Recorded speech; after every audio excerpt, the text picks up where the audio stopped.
Hello everyone, this is JJ with JJ Connections, and I want to say thank you for tuning in on the JJ Connections YouTube channel. For those of you who don't know me, I own a luxury watch trading company here in Central Florida, and today we're going to talk about the top 3 key characteristics that you have to look out for when choosing a harmonious and sophisticated look to pair it with your luxury watch. So first things first, I want to thank you guys for coming back. We're going to continue to actually put some videos up on YouTube. So any questions or any comments or something that you guys want me to talk about in my next video, comment, like on the video, and comment down so I can address you personally for next week. I'm trying to create videos every Tuesday, so you guys always by this time on dinner while you're cooking, or you're putting your kids in dinner, or trying to do some clothes for tomorrow, then we can create basically a community on Tuesdays where you're going to watch and get educated on the whole luxury watch trading business. So first things first, when choosing a luxury watch, in the previous video, and you can go take a look at it on my list of previous videos, we already spoke about the reasons that you as an individual should be wearing a luxury watch. And for those of you who asked me, this is a Rolex GMT Master 2. They call it the Zombie. It's the 126713 GRNR. It's a 2023. It's actually one of my most beautiful pieces. It's actually on sale right now. So everybody who is interested, give me a ping. We already discussed what are the reasons that either a professional or a regular person should be wearing a luxury watch, and go back to my video to actually check those out.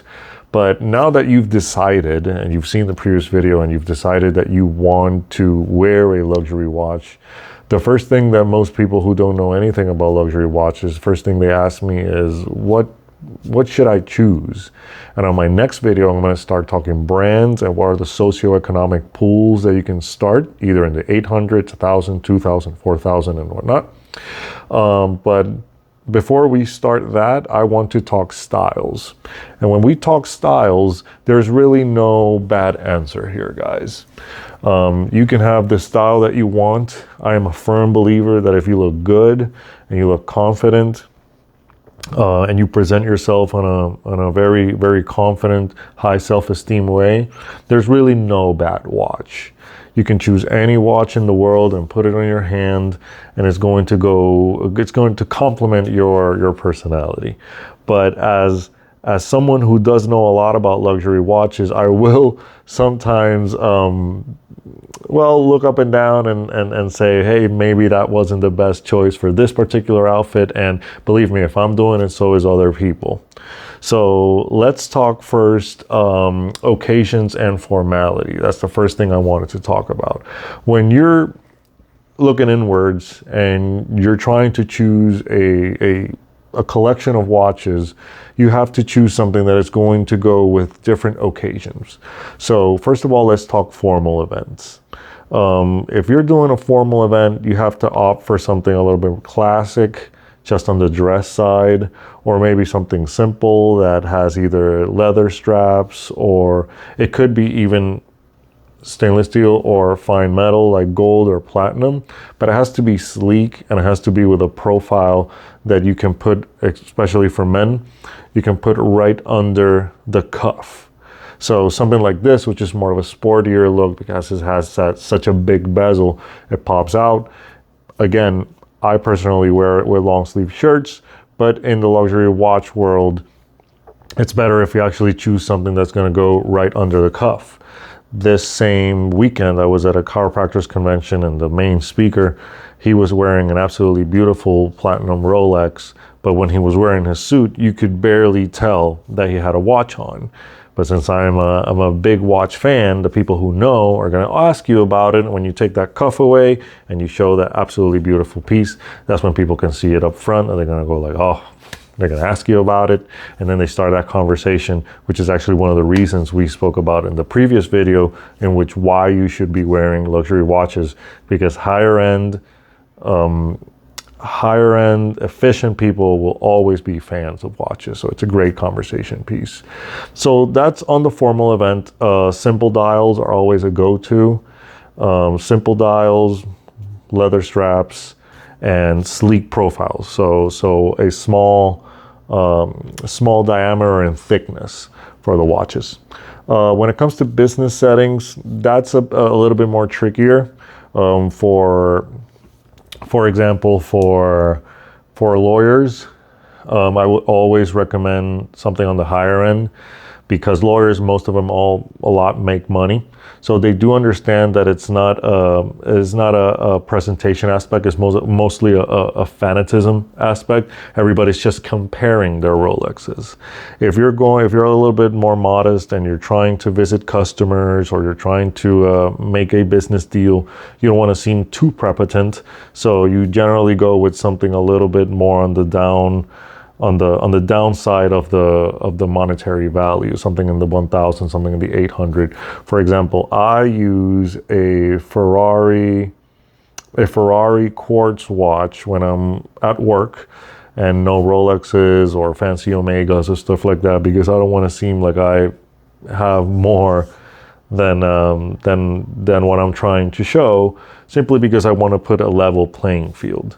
If not, generally, the lower end of Rolex, like the Submariners, Oyster Perpetuals, they're great for business.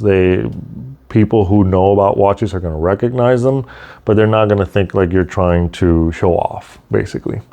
When it comes to casual outings, I mean, you got to go with sport watches, chronographs, straps. Definitely not stainless steel. When it comes to casual outings, if you're going out, you have some shorts on, you have a short sleeve shirt button up, you want to go with sports watches. And personally, the best sport watches are Omega Seamaster 300s with the rubbers. That's on the lower end.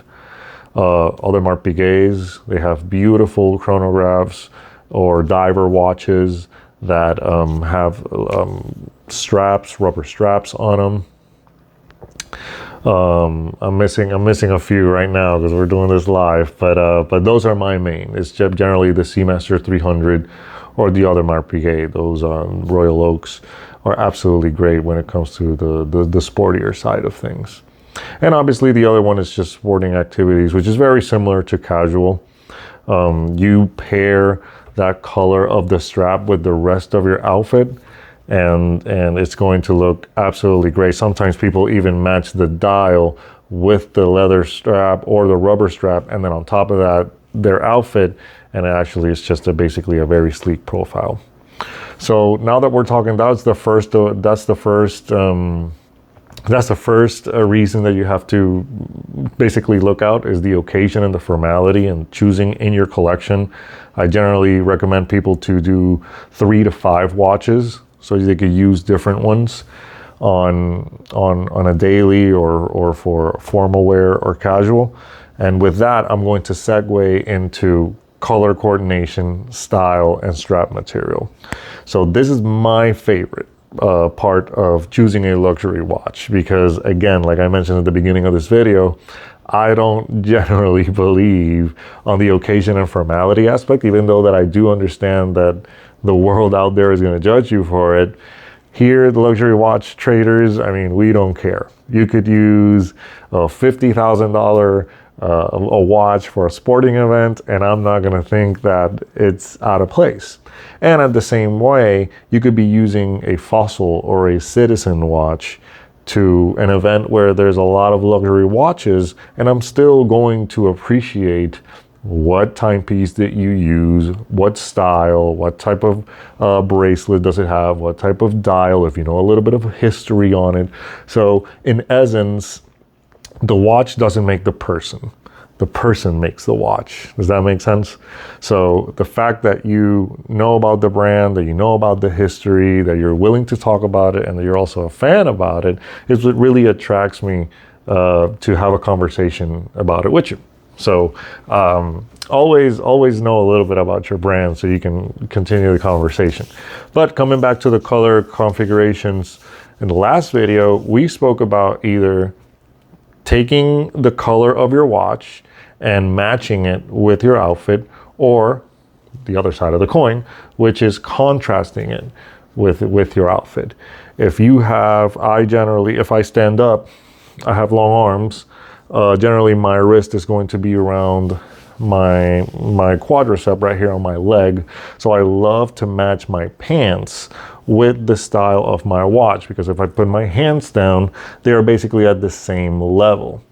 Something else that we need to look out to: when I was growing up, my father always used to tell me, JJ, a man always, and this goes for women too, a man always matches his shoes, his belt, and his watch. So, and for ladies, the same way. I'm going to correlate it to ladies right now. What he was trying to say is that when it comes to the main pieces, it doesn't really matter if you're wearing Shein, it doesn't really matter if you're wearing a cheap brand, but you got to have really nice accessories that people are going to catch on a distance, and they're just basically going to put you on an upper echelon of individuals in that social setting. So if you have black shoes, you need to have black belt, and you need to have something black in your watch. For example, this is a 18 karat gold two-tone watch, but it has a black dial. Same thing with ladies, is basically the fact that you need to be matching your accessories, like your nice Tory Burch belt with some nice stilettos and a handbag. It goes again with your watch, and you can actually choose, the whole outfit could be white. And let's just say that you chose pink accessories, then your watch has to somehow have pink on it. I also spoke about contrasting color schemes. I saw a gentleman once who had a full white outfit, and he had a gold watch on because he had a gold bracelet, so he matched the bracelet with the tone of the watch. But the dial was what we call banta black, which is one of the blackest substances in the world. It basically absorbs all the light, and it doesn't permit light to actually reflect back from the dial. The blackness of that dial was absolutely amazing, very contrasting with what he already had.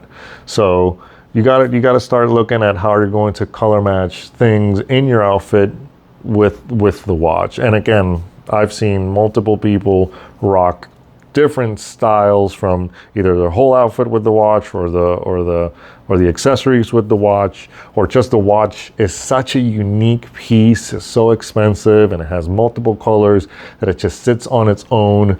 And I've even seen people wear an extremely simple outfit and a banger of a watch. The watch just basically pops out and screams, "I'm here." So you could basically do it in multiple ways.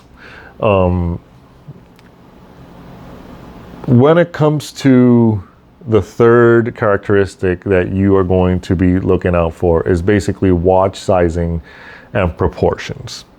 Now again, in the luxury watch world, we are not fans of anything above 46 millimeters. And for those who don't know, when we talk millimeters, we can either talk case size or case thickness, which is this depth right here from the glass sapphire dial to the back part of your watch, the case back. But mostly when we talk millimeters, we're talking diameter. This is 40 millimeter. The way that you actually do this, if you want to go the real particular way, is that you take your arm, you put it out here, and then you measure the distance between the perimeter of your wrist right here and the perimeter right here. You're going to get a diameter, and basically that length, the watch needs to sit right in between. And they say, not me, just a lot of other people in the watch world, they say that the perfect watch sits right flush with just a little bit of space in between. So for example, someone like me who goes to the gym, I apologize, someone that goes to the gym has a bigger, mine is in circumference is 725 inches.